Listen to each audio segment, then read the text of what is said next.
Halo, Assalamualaikum warahmatullahi wabarakatuh. Apa kabar semuanya? Jumpa lagi dengan saya di channel Belajar. Hari ini kita akan belajar tentang macam-macam kegiatan ekonomi, tapi kegiatan ekonomi yang ketiga ya, yaitu kegiatan konsumsi. Pada video berikutnya kita telah belajar tentang produksi dan distribusi. Pada video sebelumnya kita telah belajar kegiatan produksi dan kegiatan distribusi. Hari ini kita akan belajar tentang kegiatan konsumsi. Nah, sebelum kita lanjutkan, untuk mendukung channel ini silakan subscribe dulu, like dulu, dan nanti setelah mengikuti penjelasan di video ini, jangan lupa share atau bagikan ke rekan yang lain ya, agar lebih bermanfaat. Oke, baik, kita akan lanjutkan. Konsumsi ya. Konsumsi merupakan kegiatan yang sering kita lakukan sehari-hari. Pada saat kita makan, pada saat kita memakai baju, itu adalah kegiatan konsumsi. Nah, secara ekonomi, apa sih artinya kegiatan konsumsi? Apa sih konsumsi? Konsumsi adalah kegiatan menghabiskan atau mengurangi nilai guna suatu barang untuk memenuhi kebutuhan, seperti itu. Kalau kita bicara tentang makanan, itu lebih ke menghabiskan nilai guna suatu barang, ya. Tapi kalau kita berbicara tentang pakaian, maka kita lebih mengartikan konsumsi adalah mengurangi nilai guna suatu barang. Kenapa? Karena pakaian sekali pakai tidak habis, akan tetap ada, kemudian kita pakai pada hari berikutnya, kemudian kita cuci, minggu depan mungkin kita pakai lagi. Jadi, mengurangi nilai guna dari suatu barang. Contoh lagi, saat kita memakai AC, itu adalah contoh konsumsi dengan mengurangi nilai guna suatu barang. Tapi kalau makanan, konsumsi itu kan langsung habis ya, jadi itu lebih ke menghabiskan nilai guna suatu barang. Perbedaannya adalah kedua-duanya sama-sama mengkonsumsi, tapi kalau menghabiskan itu barang yang dikonsumsi sudah habis, tidak ada lagi, dan yang mengurangi nilai guna suatu barang yang dikonsumsi itu berkurang nilainya, seperti itu ya, itu perbedaannya. Nah, tujuan dari kegiatan konsumsi adalah memenuhi kebutuhan manusia. Perilaku dari kegiatan konsumsi, pelaku adalah orang yang melakukan kegiatan konsumsi, kita sebut dengan konsumen, seperti itu. Seperti kita ini adalah konsumen ya, karena kita menggunakan pakaian, menggunakan sepatu, kemudian menggunakan buku ekonomi, itu adalah konsumen ya, kita konsumen. Contoh dari kegiatan konsumsi di sini bisa kita lihat, yaitu makanan sehari-hari, kemudian pakaian, tempat tinggal, dan lain sebagainya. Ini adalah konsep tentang pengertian konsumsi. Nah, kemudian berikutnya adalah faktor yang mempengaruhi konsumsi. Ada beberapa faktor yang mempengaruhi konsumsi. Ini artinya adalah konsumsi setiap orang itu akan berbeda. Nah, ini dipengaruhi oleh beberapa faktor. Mengapa konsumsi setiap seseorang itu berbeda? Faktor yang pertama adalah pendapatan ya. Tentunya seseorang melakukan kegiatan konsumsi itu membutuhkan pengorbanan ya. Pengorbanannya adalah berupa uang, seperti itu. Contoh saat kita membeli baju, itu kita akan mengorbankan berupa jumlah uang, seperti itu. Nah, uang didapat dari mana? Uang didapat dari pendapatan. Semakin besar pendapatan yang diterima seseorang, ya, maka akan semakin besar pula daya belinya, seperti itu. Dan semakin kecil pendapatan yang diterima seseorang, juga semakin kecil daya belinya. Misalnya seperti ini, si A, Amir, dan Dodi, dua-duanya sama-sama menyukai jeruk, seperti itu. Tapi Amir dalam 1 bulan penghasilannya 1 juta. Dan Dodi dalam 1 bulan penghasilannya misalnya 10 juta misalnya ya. Ini kan ada perbedaan pendapatan ya. Nah, karena dua-duanya sama-sama suka jeruk, tentunya Dodi akan lebih besar membeli jeruk. Mungkin Dodi akan membeli jeruk dalam jumlah 1 juta seperti itu, karena dia suka banget jeruk. Berbeda halnya dengan Amir, karena pendapatannya cuma 1 juta sebulan, maka dia harus bagi dengan pemenuhan kebutuhan yang lain. Maka untuk membeli jeruk dalam 1 bulan, mungkin dia hanya bisa membeli 1 kilo jeruk, misalnya 100.000, seperti itu. Nah, itu contoh faktor pendapatan mempengaruhi besar kecilnya daya belinya, ya, seperti itu. Nah, faktor berikutnya adalah harga barang dan jasa.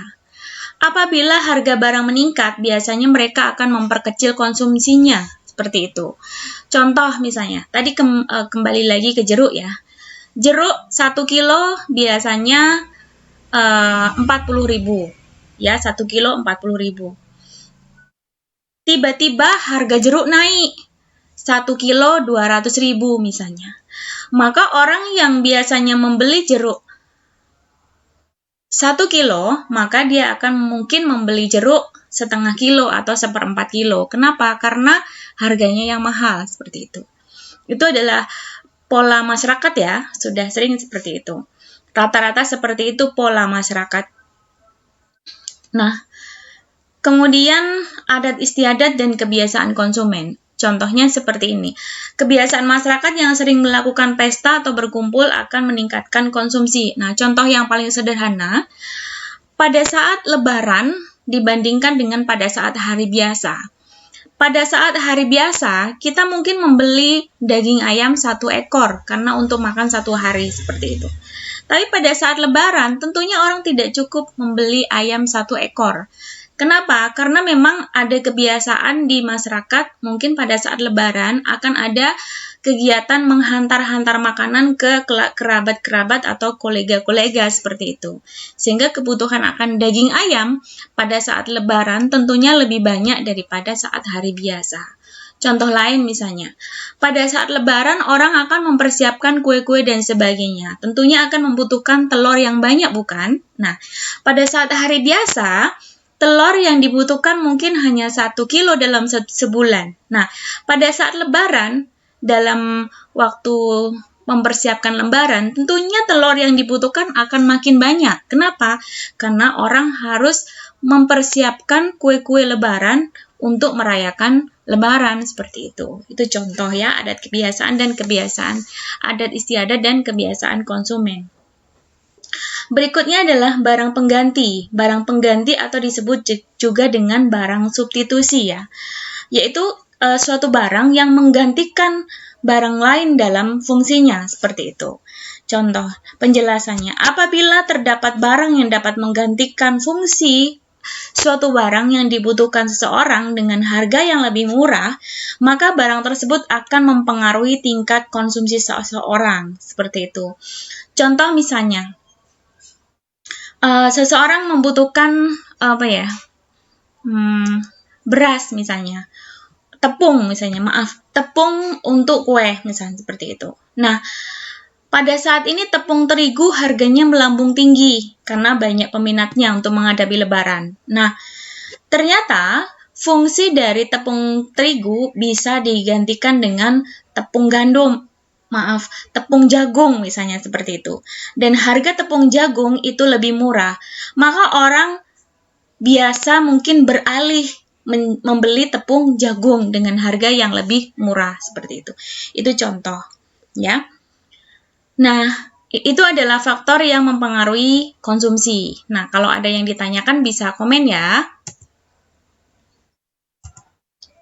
Nah, sekarang kita akan mempelajari tentang pendekatan perilaku konsumen. Ada 2 macam pendekatan di dalam perilaku konsumen. Ini ada pendekatan kardinal dan pendekatan ordinal, ya. Yang pertama kita akan membahas pendekatan kardinal. Pendekatan kardinal ini disebut juga dengan pendekatan kepuasan marginal.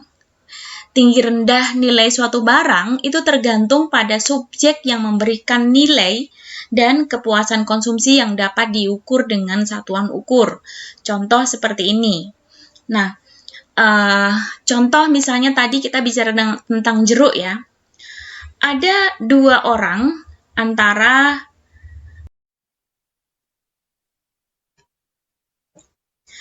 Oke, kita lanjut ya.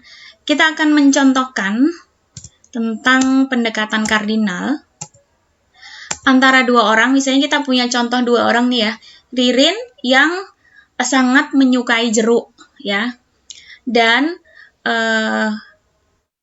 Indah yang tidak suka dengan jeruk, seperti itu. Orang yang tidak suka dengan jeruk dikasih jeruk 1 kilo, itu membuatnya sudah sangat terpaksa untuk menghabiskannya, sehingga tingkat kepuasannya akan lebih tinggi, seperti itu. Contoh, tingkat kepuasannya misalnya 1 kilo jeruk menurut Indah itu 500. Kenapa? Karena dia tidak bisa menghabiskan 1 kilo jeruk, karena dia nggak gitu suka jeruk, seperti itu. Sebaliknya si Ririn suka banget sama jeruk, ya. Karena dia suka sama jeruk, 1 kilo jeruk itu nggak cukup untuk dia. Nah, jadi nggak puas itu. Untuk makan 1 kilo jeruk itu nggak puas. Harus mungkin 5 kilo jeruk baru puas, seperti itu. Nah, itu adalah contoh dari pendekatan kardinal, yaitu tinggi rendah nilai suatu barang itu tergantung pada subjek yang memberikan nilai, ya. Dan kepuasan konsumsi dapat diukur dengan satuan ukur, misalnya. Yang memberikan nilai akan jeruk tadi adalah Ririn dan Indah. Kalau menurut Indah, nilai kepuasan akan 1 kilo jeruk adalah 500. Dan menurut Ririn, tingkat kepuasan 1 kilo jeruk adalah 100. Kenapa? Karena Ririn nggak cukup makan 1 kilo jeruk, nggak puas seperti itu. Tapi kalau Indah dengan 1 kilo jeruk itu sudah mencapai titik puncak kepuasan, seperti itu. Nah, selain itu kita di sini dalam perilaku konsumen pendekatan kardinal ada didukung hukum Gaussen ya, ada 2 hukum Gaussen yang mendukung tentang pendekatan kardinal ini, yaitu hukum Gaussen 1 dan hukum Gaussen 2. Dalam hukum Gaussen 1 menyatakan bahwasanya kepuasan konsumen akan menurun ketika kebutuhan mereka dipenuhi terus-menerus. Contoh, kalian bisa bayangkan saat kalian dalam keadaan haus, ya. Pada saat kalian haus, kemudian kalian saat minum air gelas diteguhkan di 1 gelas pertama, kalian akan merasakan bahwasanya itu sangat enak banget, ya, seperti itu. Sehingga kurang, ya. Kemudian minum lagi gelas kedua, minum lagi gelas ketiga, sampai pada akhirnya pada saat kebutuhan air itu dipenuhi terus-menerus, maka akan semakin menurun, akan makin rasanya mual seperti itu. Nah, pada saat orang sudah mulai mual minum air karena dia kembung, nah, itu menandakan bahwa tingkat kepuasan seseorang semakin menurun, ya, seperti itu. Pada saat orang kurang, itu menyatakan bahwa tingkat kepuasan seseorang semakin naik, seperti itu, ya. Kemudian ada hukum Gaussen 2. Dalam memenuhi konsumsi, tidak hanya dengan satu jenis barang. Ini isi dari hukum Gaussen 2. Dalam pemenuhan konsumsi tidak hanya dengan satu jenis barang. Bunyi hukum Gaussen 2 adalah pembeli akan sengaja membagi-bagikan uangnya untuk memenuhi berbagai barang agar kebutuhannya seimbang. Contoh, secara normal manusia hidup itu memiliki kebutuhan primer 3, yaitu sandang, pangan, dan papan. Dalam 1 bulan mereka punya gaji atau pendapatan misalnya 5 juta per bulan, maka dia akan berusaha membagi uang 5 juta itu agar kebutuhannya seimbang. Bagaimana dia bisa makan, bagaimana dia bisa pakai baju, dan dia bisa memiliki tempat tinggal. Itu secara primer. Dan mungkin ada kebutuhan yang lain yang akan dipenuhi. Itu contoh ya. Apabila ada pertanyaan, silahkan komen ya. Nah, yang kedua adalah pendekatan ordinal. Berbeda dengan pendekatan kardinal yang memfokuskan kajian pada daya atau nilai guna suatu barang, namun dalam pendekatan ordinal, daya guna tidak 100% diperhatikan, cukup diketahui saja, ya. Dan konsumen mampu menyusun urutan tinggi rendahnya daya guna yang diperoleh ketika mengkonsumsi sebuah produk, ya. Dasar pemikiran dari pendekatan inilah adalah semakin banyak produk yang dikonsumsi, maka semakin besar kepuasan yang didapat oleh konsumen. Contoh seperti ini. Andi memiliki memiliki pendapatan dalam 1 bulan 5 juta misalnya. Ada 2 jenis barang yang akan dia penuhi, misalnya antara makanan dan baju, seperti itu. Karena Andi ini seorang yang tukang makan atau hobi kuliner misalnya, atau dia nafsu makannya tinggi, maka tentunya dia akan membelanjakan uang 5 juta ini lebih banyak ke arah makanan daripada baju, seperti itu. Berbeda halnya dengan Rudy misalnya. Rudy adalah seseorang yang penyuka fashion, seperti itu. Jadi dalam membelanjakan uang 5 juta, tentunya mungkin dia akan lebih banyak membagikan ke membeli baju daripada untuk makanan, seperti itu. Itu contoh ya. Nah, dalam pendekatan ordinal ini kita bisa membuat analisa kurva indifferent, ya. Ini adalah gambar kurva indifferent, ya. Kurva indifferent ini adalah menunjukkan kombinasi atau campuran antara konsumsi 2 macam produk yang memberikan tingkat kepuasan yang sama, ya. Ciri-ciri kurva indiferensi yaitu yang pertama memiliki garis miring yang negatif, artinya turun seperti ini ya. Turun ini adalah garis miring yang negatif karena dia turun. Kalau garis miring yang positif dia akan naik seperti ini, naik ke atas ya. Kalau garis miring yang negatif maka dia akan turun seperti ini ya. Artinya, konsumen akan mengurangi jumlah konsumsinya terhadap suatu produk yang satu jika mereka ingin melakukan konsumsi terhadap produk yang lain. Kurva cenderung menunjuk ke arah titik origin. Artinya, hal ini menunjukkan adanya perbedaan proporsi jumlah yang harus ia keluarkan dan atau korbankan dalam upaya mengubah kombinasi antara jumlah masing-masing produk yang dikonsumsi. Ya, nanti kita akan contoh untuk menggambar kurva indifferent ya. Dan kemudian ciri yang ketiga, tidak akan ada saling berpotongan ya, sehingga konsumen tidak mungkin akan mendapatkan kepuasan yang sama pada satu kurva indifferent yang berbeda. Nah, sekarang kita akan coba latihan untuk menggambar kurva indifferent ya. Kita akan latihan menggambar kurva indifferent. Nah, di sini anggaplah ada 3 orang di sini. Ada si A, si B, dan si C. Tiga-tiganya memiliki gaji dalam 1 bulan 5 juta misalnya. Ini dalam ribuan ya, 5 juta. Nah, ada kombinasi si A yang membelanjakan uangnya untuk makanan 4.000 dan baju 1.000. Ada si B yang membelanjakan makanannya 3.000 dan baju 2.000. Dan ada si C yang membelanjakan makanannya lebih sedikit, yaitu 2.000 dan baju 3.000. Nah, kita akan coba menggambar ya. Kita akan gambar untuk kombinasi yang A. Kombinasi yang A yaitu makan 4.000 ya. Makannya 4.000. 4.000 di sini ya. Ini ke atas ya, berarti ini 4.000 di sini, makan 4.000, kemudian bajunya 1.000. Di sini. Kemudian bajunya kita tulis di sini 1.000 ya. Nah, kemudian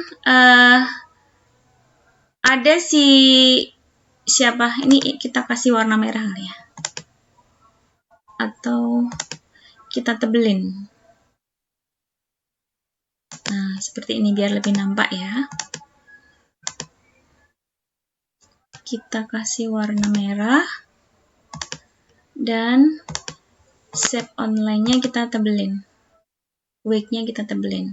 Nah, seperti ini. Ini kombinasi Nah, kemudian kita akan gambar yang kombinasi B. Kombinasi B yaitu untuk makan 3.000. Nah, ini kombinasi B, makan 3.000, dan bajunya 2.000. Di sini kita kasih warna biru ya. Gambar lagi yang bajunya 2.000.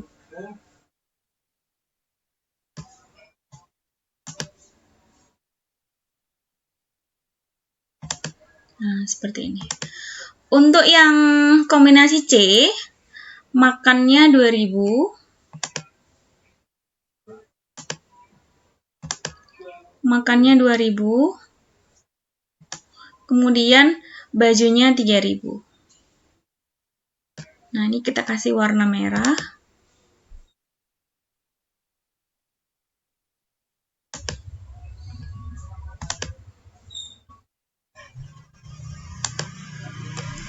Dan bajunya 3.000 ya. Nah, seperti ini. Kita kasih warna merah. Dan kita besarin. Nah, seperti ini. Nah, ini ada kombinasi A, kombinasi B, dan kombinasi C. Nah, mana kurva indiferentnya? Kurva indiferentnya adalah ini ya. Kita gambar. Nah, kita gambar ini. Kurva indiferent.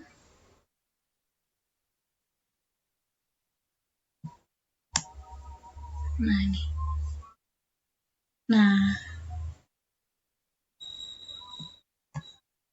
Nah, ini adalah kurva indiferentnya. Nah, ini adalah cara menggambar kurva indiferent ya.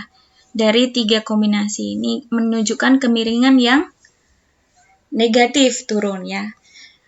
Sudah, bila ada pertanyaan silakan komen di kolom komentar ya. Sampai di sini video saya. Jangan lupa like, subscribe, dan share ya, agar video ini bisa lebih bermanfaat. Oke. Sampai jumpa di video berikutnya. Assalamualaikum warahmatullahi wabarakatuh.